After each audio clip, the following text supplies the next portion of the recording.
Women on a Green Mission. Follow along as two friends document their unfurling permaculture journeys. Join our chats each week where we'll be sharing how we and others apply permaculture to our gardens and daily life. We're no experts. We're at the start of our journey, fumbling our way to a greener life. We love your company along the way.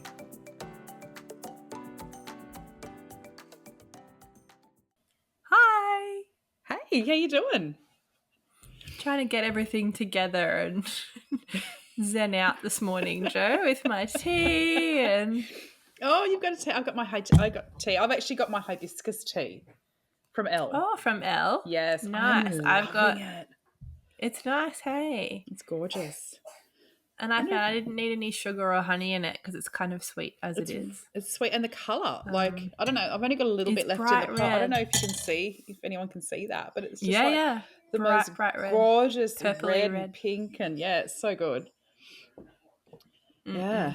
Well, I'm on honey, lemon, ginger because we're all sick in our household. I know, you've had a bit of a shit show this week. Yeah, you'll have to excuse me if I start coughing halfway through. I've got some water as well, just in case. But yes, we've all been sick for like nearly 3 weeks, actually. We kind of got sick, got better, and then we all got sick again, and Oscar's been away, and Jo was having a giggle that I'm zenning out because we had like a crazy 24 hours. It's been a bit epic for you. Oh, man. So Oscar was away at work and I had the kids solo. My mum's just left to go to Europe, so just me and the kids. And we've had Gus's birthday, had family here, so it's been a bit hectic. Kids are overstimulated. They're crook as dogs, like just coughing up all this mucus and gross stuff. Too much information. But yeah, they're just really, really sick. Temperatures. Addie's got an earache now today. Like we're all just kind of getting smashed. And then last night I'm in the kitchen cooking and the kids are kind of so unsettled, and I was like, I'll have an early dinner and just get everyone down and sorted. And the dog throws up, the little one, the puppy, with like 6 months old. And I was like, oh mate, like come on, go outside kind of thing. And he starts shaking uncontrollably, like fully shaking his back legs. He couldn't like bear weight on his back legs. And I thought, oh no, he's been bitten by a snake, or he's eaten a cane toad, or he's been bitten by a tick. Like what's wrong with him? And I'm like, oh, I better keep an eye on him. And the kids are just like carrying on, and they're miserable and half falling asleep in bed already. And it's probably about 5:30 by this time. And he's just like MIA, like hiding under the deck, and I couldn't find him. And he kind of had all this stuff coming out of his mouth. It looked like was like foaming, but I couldn't see him because he was so far under the deck and he wouldn't come out. And I was like, that's it. I got to get him to the vet. Like I can't, if this dog dies on me, like overnight, the kids will be devastated. So pile the kids in the car, and they're upset, and someone's banged their knee, and it was just like a total shit show. Get the dog in the car, get to the vet, and they're like, oh, he's fine. And I'm like, what do you mean he's fine? Like, look at him. Like, he's shaking. He's, he can't. And they're like, he's weeing everywhere. And I was like, yeah, he's weeing everywhere. They're like, yeah, he's stoned. I was like, pardon? Pardon? Like, do you have marijuana in your house? I was like, no, I don't know. Like, I've never smoked pot. I went to Amsterdam and didn't smoke pot. Like, what are you talking about? He's on marijuana. Like, how the hell? No, how did the dog get marijuana? And she's like, no, he's high as a kite. Like, he is well and truly stoned. He's baked. Is there anybody that's come? Yeah, have your neighbours do it maybe? They've chucked it over the fence. I was just like, this cannot be happening right now to me. And then I got charged nearly $300 for the privilege because it was an after-hours call-out. Oh, my God. Oh, so we've had... because your dog was off his tits. He was fried. And, like, don't really know how he got it. Like, we've had a family coming and going, so I don't know whether one of them are, on it or a tradie. Like, we've had plumbers come, or there's tradies next door as well, like, clearing the land. So I've got no idea. Like, and it's not like you're like living in a dense suburban environment where like, the kids of like, shit, mum and dad are coming, let's hoy it over the fence so we don't get busted or something like that. Well, it has been school holidays, but I actually posted it in a mum's group, and they said one of them said that same thing happened to them. They went on a walk and their dog ate something along the way. They didn't think anything of it, that it was just like a piece of bark or something. And the same thing happened to them. Their dog was stoned because this dog had found someone's stash. Pot. So someone's like hiding this stash oh going, my God. No one will find it. So dog, they must like the taste of it. Because why else would they eat it? Like, it's not like they go out in the garden and eat, I don't know, other greens. But apparently they only did the tiniest amount. So like whether he's had a little bit and spat it out, like they don't actually like the taste, but he's eaten it because he's curious or something. And he's only young. Know. But anyway, I was like, of course this happens. Yeah, I was like, of course this happens when I'm by myself and the kids are sick, and I've been telling everyone, they just start bursting into laughter. Yeah. It was so funny. Like, I came in and Ant's going, hey, your phone's blowing up. You're getting all these messages and you've had a missed call. I'm like, well, who is it? And he goes, I don't know. I didn't check your phone. And then I've seen all these like voice messages from you on Messenger. And then I've seen a missed call and I'm like, oh shit, like what's happened? Are you okay? So I've like called you back straight away. We were talking about it for like ages afterwards and just laughing, like, not laughing at you, but just laughing at the whole situation of course it happens when your husband's 100%. Away and the kids are sick, and, it only would have been topped off if you'd had like, big winds and rain and everything else happening, because it's just like, it was like everything all at once. Oh, God. But everyone's and okay now. It was hilarious, but I was just pissed that I had to pay close to $300 for vet fees. I was like, you have to be kidding me. Like, we just spent all this money, and like saw him for literally like 2 minutes, and they were like straight away, he's stoned. Like, they didn't need to take him for, an assessment or overnight or anything like that. No tests. And I was like, I can't believe that this cost me that much money. So anyway, crazy. And then I had to like run and pick Oscar from the airport this morning, and so we just had like a crazy 24 hours. Well, How about you, Joe? Kudos to you for actually being here. I think that the fact that you've been able to go, yes, let's record an episode has just been like, good on you. I think I would have been fetal position in the corner at this time, so you've done well. It was crazy the amount of people that on the group said that they'd had that happen to their pets. I was like, this is like a common thing. I've never heard of it before. But I was like, well, if you don't laugh, you cry. So I went and bought wine because I didn't want to do either. Well, that's I think it's a good way to round off the day, and I think you deserved that after everything that you had to deal with. Oh, man. And we're all so tired. The kids are up all night long. So, yes, logging off after this, and I'm going to go water the garden and do nothing all weekend. Just enjoy. Well, we've had nothing as exciting as that.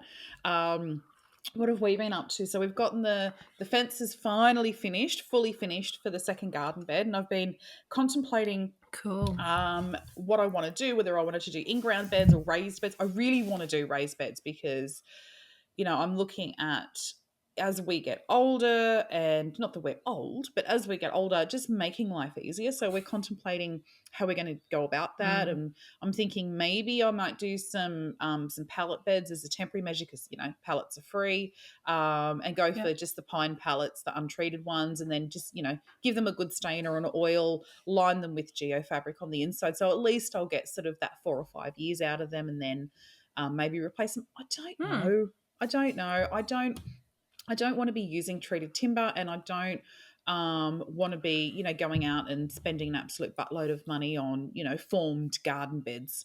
So it's either that or, I'm going to start scouring the secondhand yards for corro and things like that, and, maybe do a timber and corro bed. I don't know. So that's where we're at with that. What else? We got 2 new ducks. We got 2 new girl ducks. Oh, exciting. So because our ratios of ducks, so we just had to 8. even the numbers. Yeah. So we just had too many boys. We still have too many boys. So we had 5 boys and we had 3 girls. And over winter, that's, that's been fine because they haven't really, it's not breeding season. But now the boys are showing a bit more interest in the girls. And I thought, these poor girls are just going to be hammered. So I thought, right, I'll get another 2. I'll at least be a 1-for-1. But ideally, we'd want a ratio of like 1 drake to 3 or 4 ducks. So we'll see how we go with the ratios. I'm really not prepared to get rid of any of my drakes because I love them all. So if we have to add to the flock, so be it. Because how many boys do you have now? 5. So I got 5 and 5. So I got 10 ducks altogether. Oh, wow. Yeah, and we got two new colours. I'm not very good. Like I have ducks. I love them. We got Indian runners, but like when people go, oh, what colours and this and that, and I'm like, I know like a white one, and I've got one with a green bill, and they're like brown and stuff. I don't know the fancy names, but yeah, these two are like a mottly, almost like a black and white brindle. Oh. Yeah, so they're really pretty. Okay.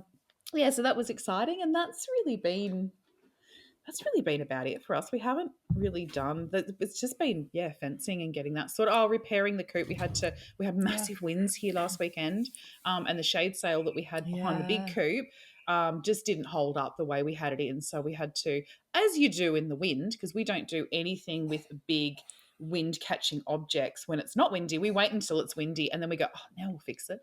So that was fun. So hanging off the end of a shade sail as it's blowing a gale out, he's like, hold on to it. And I'm like, ah. But yeah, we got that done. So that was good. But yeah. So what are we talking about this week? What are we discussing? Well, believe it or not, Joe, it has been a year since we started our PDC. Bullshit. It's been so long, hasn't it? I know. So I thought, to celebrate or to kind of mark the occasion, we can have a chat about the things that we've learnt since doing our PDC and since starting. And obviously we learnt a lot during it, but then once we've kind of gone back to real life, when you're not in that, every fortnight going and learning, what have we kind of taken from it, learnt, maybe what have we left behind and said, no, that's not for me.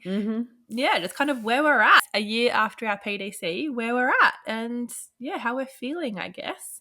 So do you want to go first and share some of your things that you've learnt from I had from taking it back into the real world?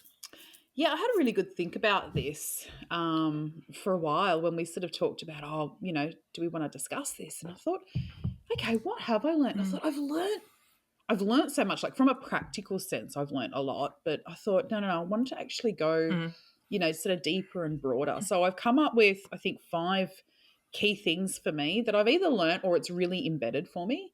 And some of these, like we've, mentioned these on multiple episodes, but the first one for me is observe. Like just take that time to see what's happening before taking action. Like it's so important, and it's so freaking hard to do because when you're impatient, when you're a doer, which we both are, we're just like, yeah, let's just get in and do stuff. It's really hard to sit back. But what it's taught me is it's so important to do that. And it's not just important from that practical element of understanding how your property behaves and how the water flows and what's happening with your site sector, and it's for observing what you're capable of as well and what you're prepared to do. That's probably my number 2 point. But just observation is just, it's so important. And it doesn't mean just observing and not doing anything. It's observing and then taking those small steps. That's the key, isn't it? Like it's not just not doing, like don't, paralysis by analysis, that's not what I'm saying at all with observing, but just really consciously taking in the information and utilizing that information, not just la-di-daring out in the garden and not really understanding and just plowing ahead. And my second one is kind of feeds into that, is just because I can doesn't mean I should. And this is like not necessarily a new lesson, but it's something that's really highlighted for me. So it's, for me personally, I've had the last 12 months to really take stock of what do I want to achieve with my newfound education and my knowledge, and that knowledge that's still building and still building and still building. What do I actually want to do with that? Like my goal when we did our PDC and my goal now, it's quite different. A lot of the design will stay because what I want to produce at the end. So the goal will stay. So what I want to produce at the end is quite similar, but my reasons for wanting to do it and my driving force for doing it has changed. So, when we started the Yeah. design, I wanted to, have a farm gate stall, and I wanted to be producing, fresh fruit and vegetables to sell locally. Um, and having the public come here, and then maybe looking at doing some, not courses, but say like, educational sessions and information sessions here and things like that. Maybe having a few community groups come in and, have a few hours experience. It might be a child care or, a nursing home group or something like that. But Yeah. I suppose I've sat with that now, and I've kind of gone, well, they're all really cool things to do, and I champion anyone that wants to do that. But what do I want to achieve here? What's going to do it for me? And I've really, I suppose, pared back what I want to achieve. So I still want to be growing, a ton of food, but I don't necessarily want to be selling it, through a stall, because I just don't have the time and the energy for it. I don't have the bandwidth for it. So I'm Yeah. looking at, okay, well, can I sell to local cafes and restaurants? I still want to do the growing. I just don't necessarily, want to spend a whole heap of time at the other end of it. So yeah. Yeah. So that's been a really cool lesson. And the fact that I don't have to save the world, it's not on me, right? I am not single Yeah. handedly responsible for changing everything that I possibly can. I'm responsible for making progress, in my world, and making progress on my Yeah. land, um, and regenerating my land to the degree that I can. But am I going to solve world hunger? No. But I can do my Yeah. part. And so, yeah, that's actually been that's again, it's not a new lesson. I don't think you kind of get to this age where it's a whole brand new lesson, but it's this embedding of, yeah, you know what, I really have a deeper understanding and appreciation of that. What else have I learned? Oh god, so much, Elise. um I don't have to, and again, it's kind of like, I don't have to save the world, but I don't have to be the expert. Like, I don't have to have the Yeah. answers. um and Mm. I can ask for help, so I don't have to be a little Miss Independent or know it all, which is something that, for me previously, I was like, well, I can do it all. I can do it all. Like, I can turn my hand to anything, and I can give it a crack. It might not be great, but I can do it. And I think Yeah. over the last year, I've really understood that. I get a little bit of, just because I can doesn't mean I should, that it's okay to ask for help. It's okay to lean on others and have them lean on you, for your zones of, whether you call it a zone of genius or a zone of, knowledge or support. But yeah, that's something that I've learned, and that's actually a really cool thing, because it's just freed up so much. Yeah, so much mental baggage Yeah. and, yeah, emotional That's baggage cool. that comes with that. Yeah. Yeah. Mm. Um, Something else that I I knew this, but I've actually learnt this now. How critical Yeah. diversity is. How critical it is. And This diversity is one I in, have too, actually. yeah. Like, it's just like it, but then it. Like, there's a difference. Like, and it's all Mm. aspects of life, isn't it?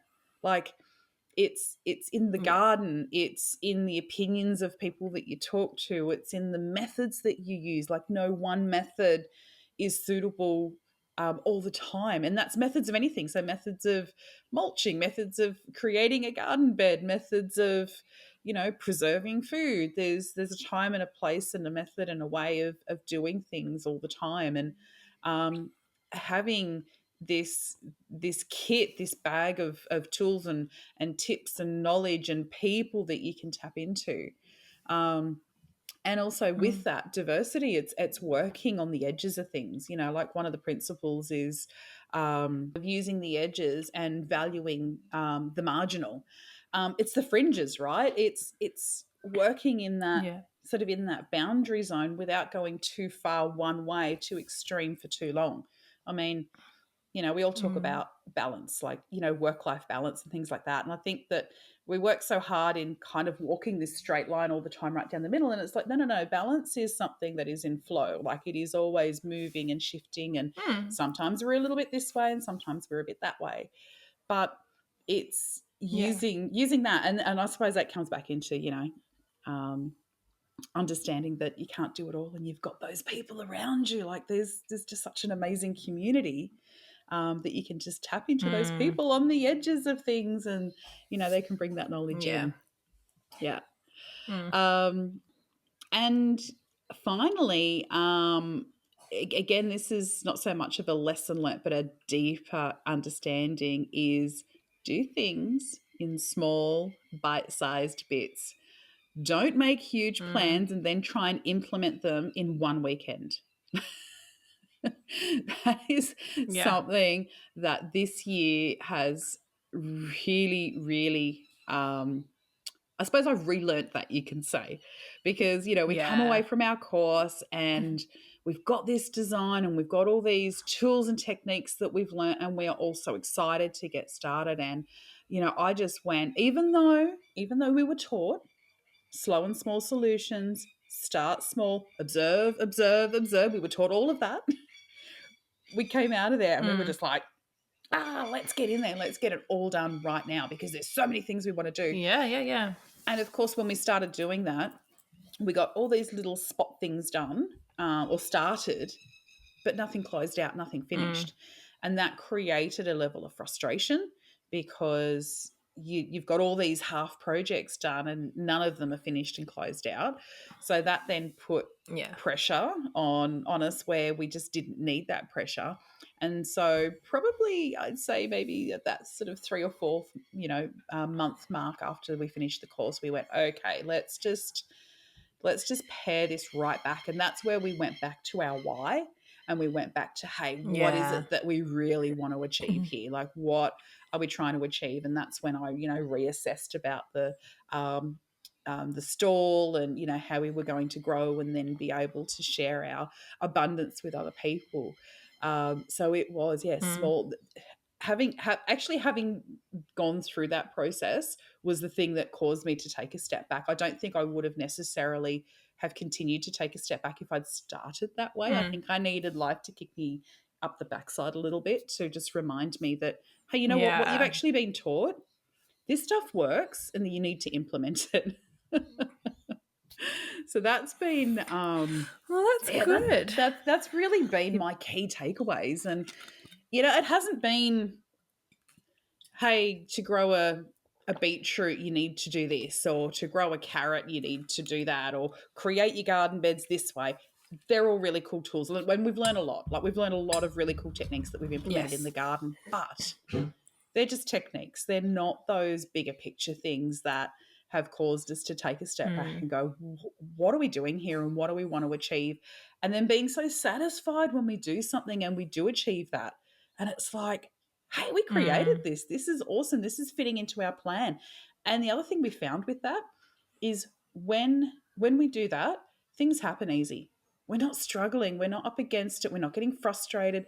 Things happen. And it's just things like, we might just come across the right person at the right time who puts us in contact with someone, or shares a bit of knowledge, or says, hey, I've got this product that you're looking for. I'll lend it to you, or let's do a swap. Or it's just, Yeah. it's really, I The suppose, energy given us a flow new is appreciation. easy. Yeah. Yeah, it really is. It really is. So yeah, that's me in a nutshell.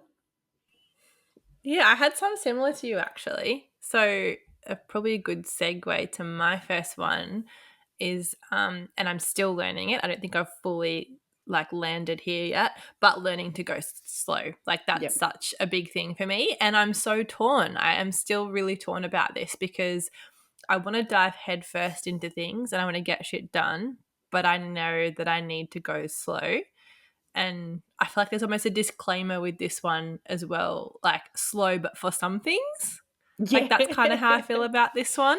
Yep.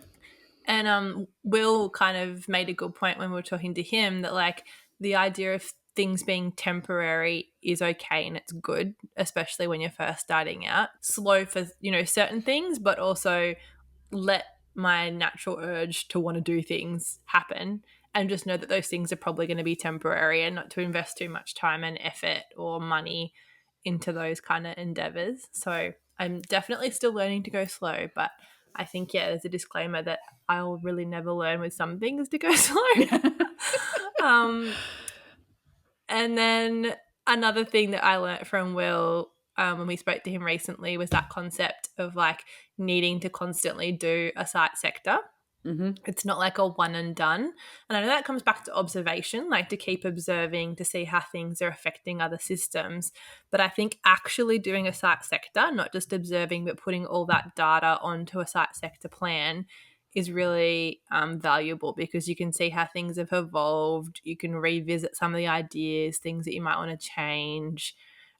Especially I think in my case, where we've got a vacant block, and we're building big structures. We've got heavy Mm. machinery. There's foot traffic from all these different people. We've got new findings as each season comes. We're gaining more new local knowledge. So for me, I think that doing a formal site sector regularly is going to be a really interesting thing as our site evolves, and something that I want to continue doing to force myself to kind of go back to basics a Yeah. little bit. And especially where you are, because you are building and you're going to have Mm, neighbors building, and there's going to be so many yeah. like environmental changes with regards to hard surfaces and trees going, being taken out, and what you're planting. There's so many variables. Like, to be able to do that, that's Mm. invaluable. Yeah, and so from my site sector kind of lessons, I've learnt that the sun was way lower in the sky than I thought it would be in winter here, like Mm-hmm. way lower. That was a big take home. And in terms of our plantings, I just had this idea in my head that I'd be such a green thumb, and I just plonk a plant in the ground and everything would happen. But we've had so many failures in the first four Yep. months. We've had the kangaroos, we've had the possums, we've got shitty soil. We've got no sun in winter because we put the beds in the wrong spot. So yeah, I just think the site sector really has reinforced all those things, and it's definitely making me observe a lot more and take stock of, I guess, working with the environment a bit more rather than working against it. The other thing we've learnt, or that I've learnt, sorry, is creating a village from scratch can be really hard, and it can be quite effortful. Mm-hmm. When you just kind of want to search for your tribe and your people and just slot in, like, it hasn't been like that. Like, I've found a lot of people that I've really clicked with, but I think I've really forgot how much effort goes into those early stages of like forming new relationships with people and trying to build connections, and everyone else has their own stuff going on, and like how you actually make that village and that community. And we have a big gardening community here, but not so much permaculture. So trying to like get that filtering down from the northern rivers a little bit, and yeah, just finding more like-minded people and kind of trying to build that tribe and that space for them. Mm. I think that's been a lot harder than I thought it was going to be.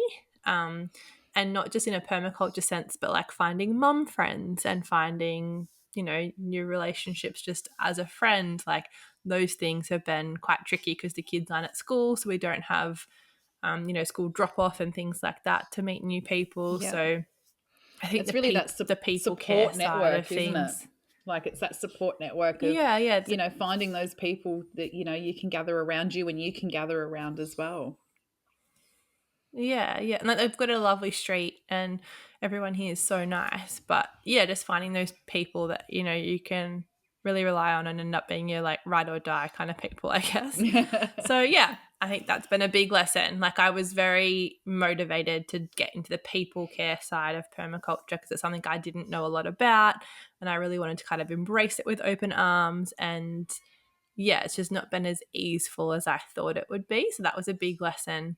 And just, yeah, reflecting a bit more on how we can do that better in the future and also make more space for it.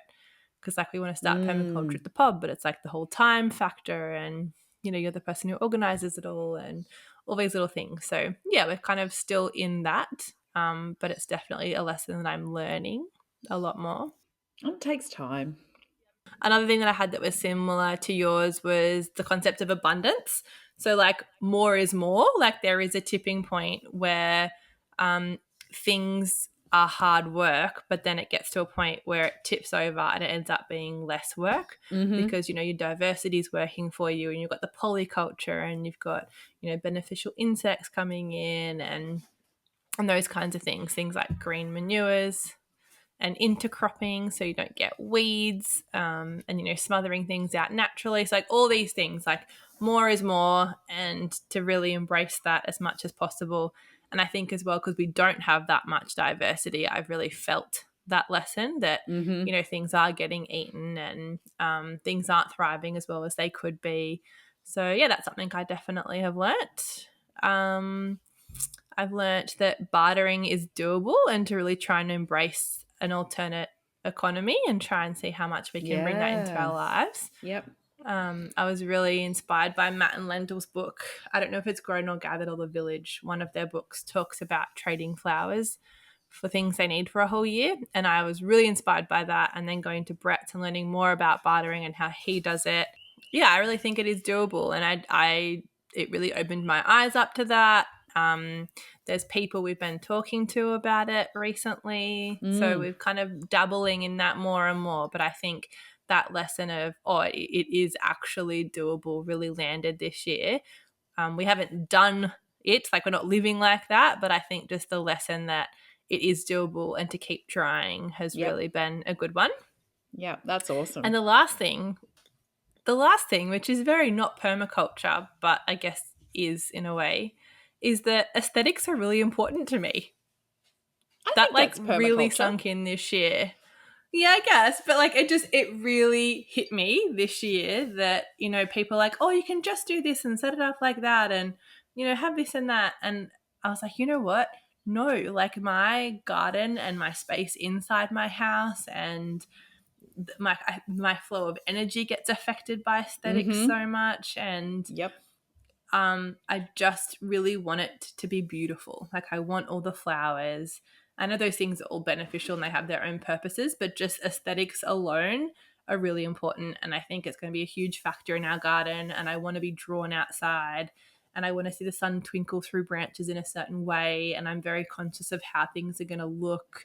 And I think the whole feel of our plot will be different based on having these aesthetics. Yeah. And it really gets to me when things don't look a certain way. And I don't want it to be like a perfect garden. Like, I do want it to be rambly and overgrown and lush, but in an aesthetical way, if that makes sense. It does. So you want something that's going to bring you joy, right? You want to walk outside and look at your garden and go, oh, this is amazing, and walk through with your cup of tea and smile and enjoy and just be in that space, as opposed to walking out going, oh, I've got crap everywhere, or that's falling apart because I didn't do that right, and oh, I wish I'd changed that. Like, you want to enjoy the space. That's what brings us outside, right? It's that, and everyone's different with that. And I don't think that, I don't think that aesthetics is, unimportant. I think it is, because it's, think about, if you've got a messy space, most people don't do their best work in a messy space. If you've got a cluttered area, then you've got a cluttered mind. So your garden's exactly the same. It's, if you've got something, like you said, your energy flows through, you're going to want to move through that, and that's going to inspire you to do more and to create more diversity and to have more abundance. Like, it's just this constant flow. You come back in and you're like, you know what, I can deal with a child that's having a meltdown, or I can deal with a dog that's as high as a kite, or like, bring it on, And don't get me wrong, like, we've got messy pockets. Like, we've got a pot corner that's just like overflowing and like there's pots toppling over. But it's like, I can deal with that because it's all in the one spot. Messy. Could you explain that a little more? Garden. What do you mean? Just explain. You've got a pot corner. You just shared a story. No.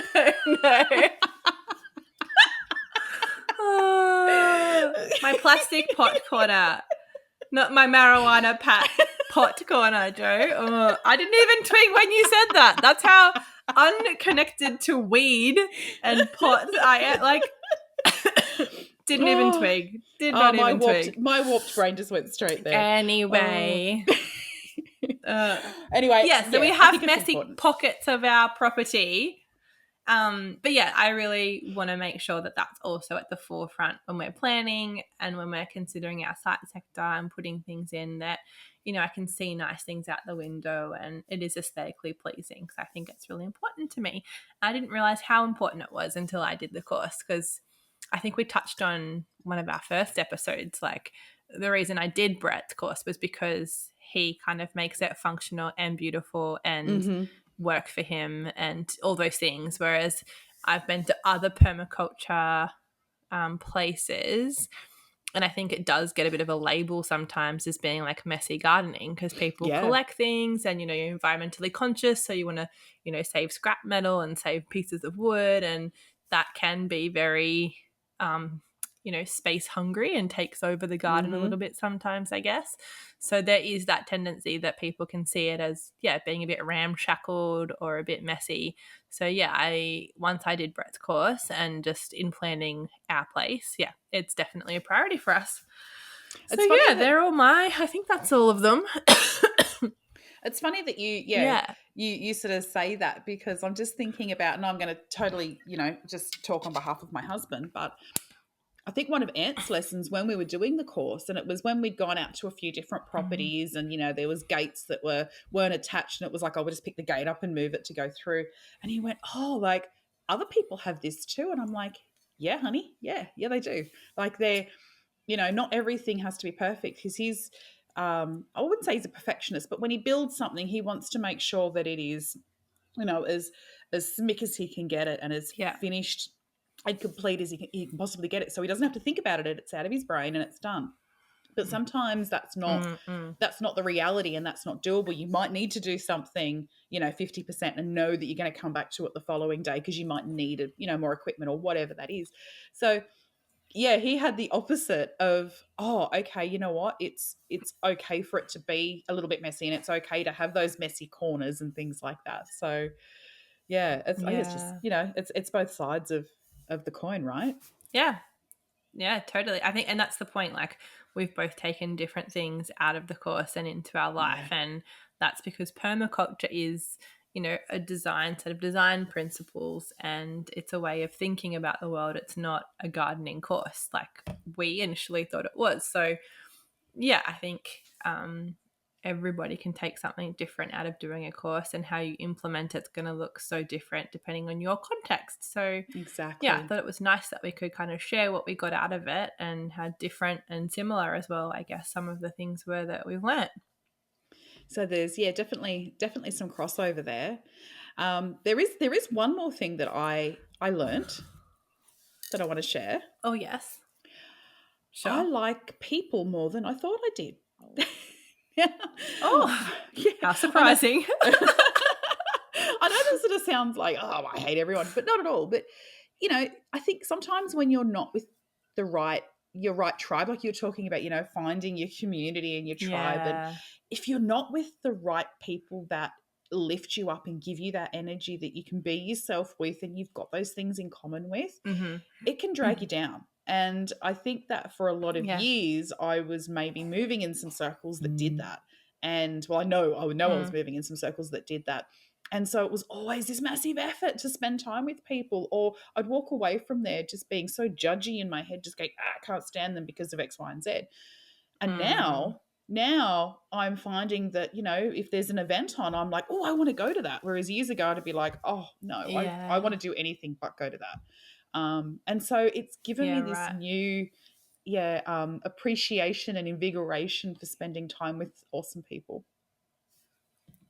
Hey, we didn't talk about this. I'm going to spring it on you, so feel free to take a couple minutes to think about it. But looking back at where we started, if you could give one piece of permaculture advice to someone who was just starting out, Jo, what would it be? I mean, we ask our guests every week. I think we should have to answer this question.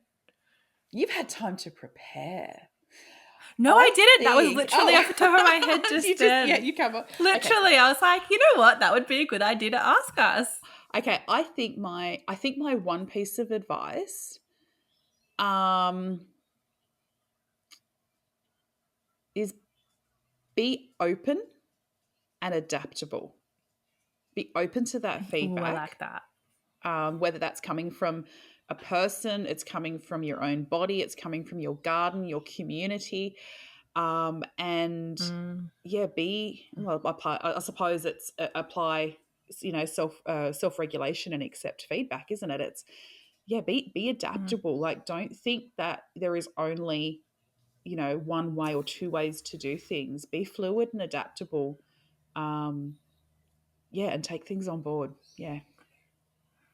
I really like that one. Yeah. I think mine would be just to practice observation more. I know it sounds super basic, but it's just such a foundational skill for permaculture.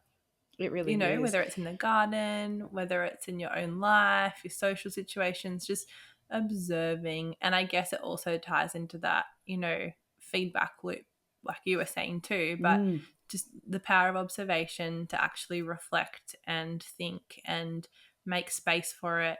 And I think without jumping to conclusions straight away, like in a gardening sense, there's a bug and it's eaten this and that's the literal thing that's happened. When there's that whole thing is like, have you got a bug problem or a duct deficiency? Like, flipping things around. I think observation allows you to do that. And without, careful and protracted observation, we can, I think we're taught to in that systems thinking that, in our Western culture, to jump to conclusions or that we know the answer straight away. But yeah, just to fully observe and slow everything right down is just such a good place to start, I think. And I mean, that can be applied to so many things as well. I mean, you think about like our interactions on social media. How many times do you see keyboard warriors take a little tiny piece completely out of context and just hammer on it? And you go, hang on, if you just took that time to observe and listen to what was actually happening and think about it, use a little bit of critical thinking, and then gave your opinion or your whatever you wanted to give. But you're right. Yeah, our society teaches us to be instantly reactive to what is the perceived problem. Yeah. Yeah, in our relationships, if, I know I snap at Oscar or he snaps at me or something happens, and just stop and go, oh, that's interesting. Yeah. I don't have to do anything about it, but that's really interesting. Like, I need to observe that a bit more and just kind of think on that. Yeah. Yeah. Observe. I love that it. would be my thing to someone starting out. Well, holy dooly. That was a bit of a roller coaster, wasn't it? From pet woes to words of wisdom. We've covered it all. Well, we've covered a year, right? Like, so much. We've covered. We say we covered a year, but I mean, we've covered snippets. There's so much more that's happened that we just haven't even had a chance to discuss. So, yeah, but you know what that means too. If we've come up to a year of our course, we're nearly up to a year of our podcast, Jo. I still, I'm still blown away by the fact that you and I just kind of went, yep, let's just do it. And we've had so much love and support from the permaculture community as a whole, and even extra love and support from, our cohorts who did the course with us as well. And, again, this podcast was only ever, for you and I to share what we're learning along the way and to be a little bit selfish and continue to learn as well, right? Like, we wanted to be able to talk to really awesome from our people. Guests. To have that, to have the support from a community that have been doing this for so long, and we are brand new, greeny newbies, know nothing, and still learning and still stuffing it up and making mistakes and putting our hands up to say, yeah, you know what, we cocked that up, and you know what, we know better, and we're still doing it, because that's part of the learning process. And to get that love and support, I think is just, I'm really, really appreciate it and very grateful for it. Yeah, so very cool. And before we go, I just want to remind everybody that we've got that discount code for the medicinal herbs, Australian medicinal herbs, the tea and the tinctures that Elle's given us. So you get 5% off. There's a link in our Instagram, in our bio, so you can go there and head straight to Elle's website. We don't get anything from that. It's just a little freebie or discount for you guys to access. So enjoy, especially in these winter months. Yes. And the change of season coming into spring, I reckon I get sick then as well. So stock up and have those little things to draw on in your medicinal cupboard. And I think that's it from us this week. Absolutely. Well, thank you. Thank you for being my friend. And thank you for being my co-host. Thank you. Thank you for letting me be your co-host. So nice. All the feels.